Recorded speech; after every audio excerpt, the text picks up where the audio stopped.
So I have a set of pug books. One of the characters is a pug. It's a picture book, but I have 3 of them, and I was trying to look and see if there's any more.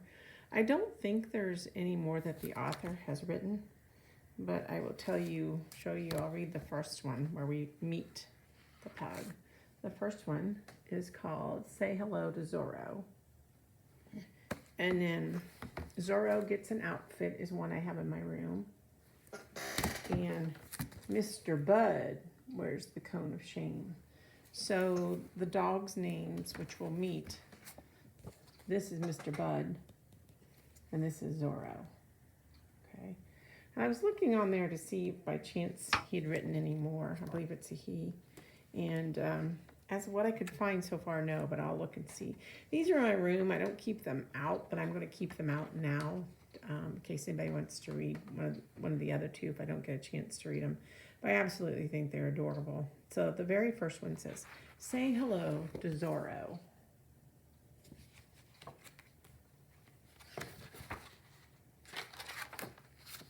And this is before we read the pictures in the book.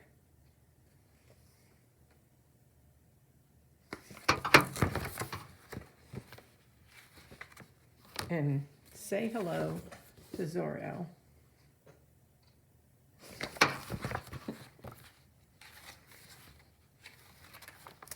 Mr. Bud had it pretty good. Everything was just right.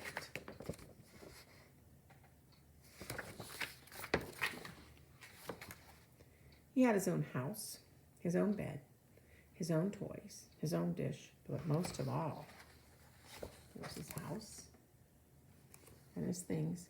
But I like when the author does this, but most of all, ... He had his own schedule, and everybody stuck to the schedule. Tough schedule, huh? It went like this.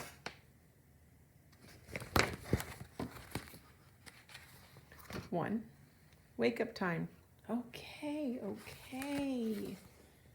So when they show what the owner of it's saying, it's always in that light color there. Okay. 2, biscuit, then a walk time. Take it easy. 3, nap time. 4, shift position and nap some more time.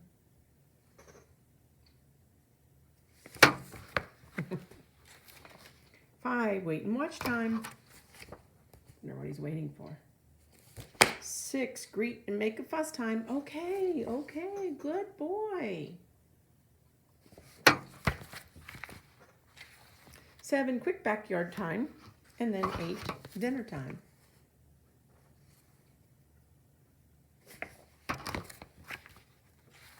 9, after dinner walk time. Slow down, wait. 10,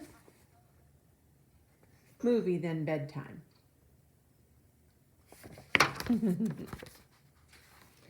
And that was it. That was the schedule. And everybody stuck to the schedule. No exceptions. One day, right at greet and make a fuss time,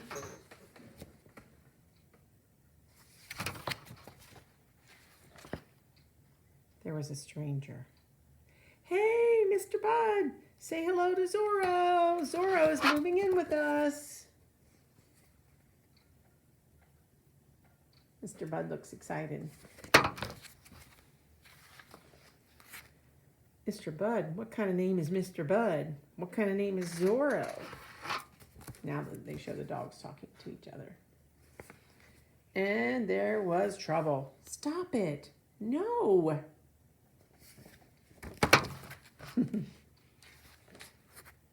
Now you 2 get along, they were told. It wasn't easy at first. Zorro had his own things and he could be bossy. Beat it. Mr. Bud had his own things and he could be grumpy. What do you want?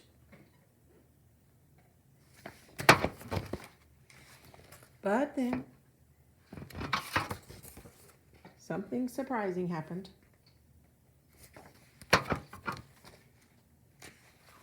Mr. Bud and Zorro found out they had the same schedule. Slow down. Wait. Hey, hey, there's Slim. Get him. Suddenly the walks were more fun.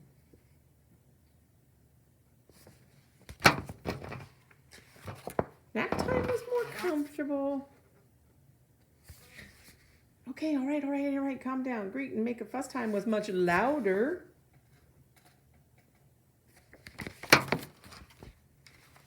Even movie than bedtime was more exciting. Would you guys knock it off? So even though Mr. Bud was still sometimes grumpy, back off, Zorro. And Zorro could still be pretty bossy. Hey, that's my dish. They became best friends. And everybody stuck to the schedule. And here they are again. The end. Something about this book, the way the author writes it, we never really see the owner's face, do we? We just see parts of her, like her legs and things like that, and her hands when she's walking them. But this is Mr. Bud and Zorro. And there's one called, like I said, Mr. Bud wears the cone of shame. If you've ever taken a dog to a vet and they've had to have something done, sometimes they put these cones on their heads so they won't lick or bite or bother like their stitches and things like that. So Mr. Bud got a cone. And then this one was really cute too. It's called Zorro Gets an Outfit. So these ones I will put in the room and leave them out. And then if you ask for them or whatever, when your day you're here, you're more than welcome to read the others. Then I told you I would share with you a couple of the other Sarah Weeks books I have that go with the same author of Save Me a Seat. This one is called Pie. And this one is called Honey. So it's funny that Pie has a cat on the front and Honey has a dog on the front.